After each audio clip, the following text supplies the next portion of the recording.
I don't see a lot of conversations about the grief of losing who you were. Who I was exhausting.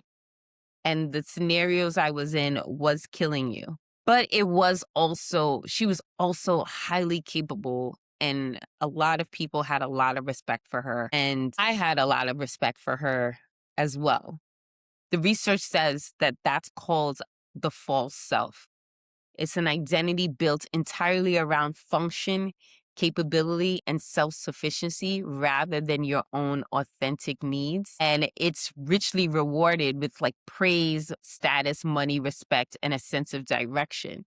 So letting go of that version of yourself is confronting what the research calls cognitive self-worth, the deeply ingrained belief that your value is tied strictly to your output.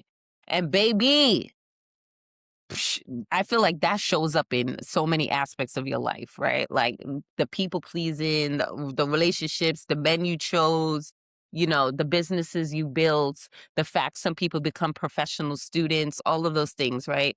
The deeply ingrained belief that our value is tied strictly to our output is called cognitive self-worth. The research is explicit that it's completely normal to grieve the loss of the false self, because for decades, she was your most successful survival mechanism.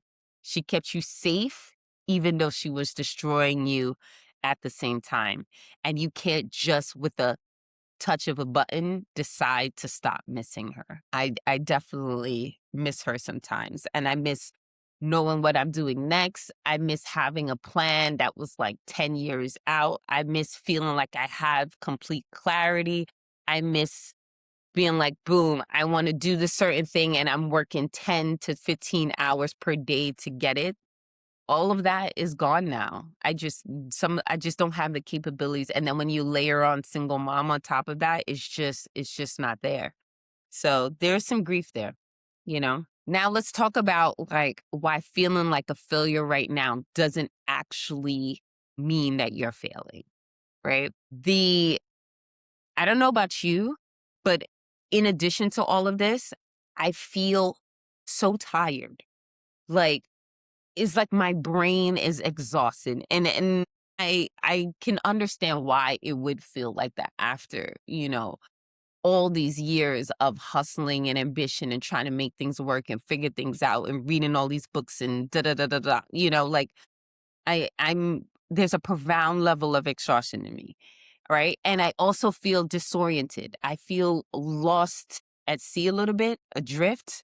I feel my mom and I had a cute, what we would call, what the people call mentee B.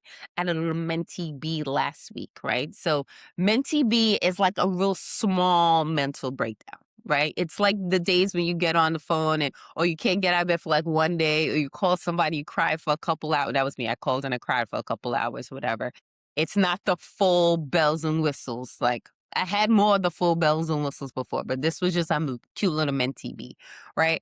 So I had a cute little mentee bee, and one thing I had told my mom is just like, I feel like I'm in the loss in the in between. I'm not who I was, but I'm also not who I'm gonna be, and I don't know what the hell is going on here in the middle, right? But apparently the research calls this the acute phase of burnout recovery and frames it as a period of stabilization, not optimization.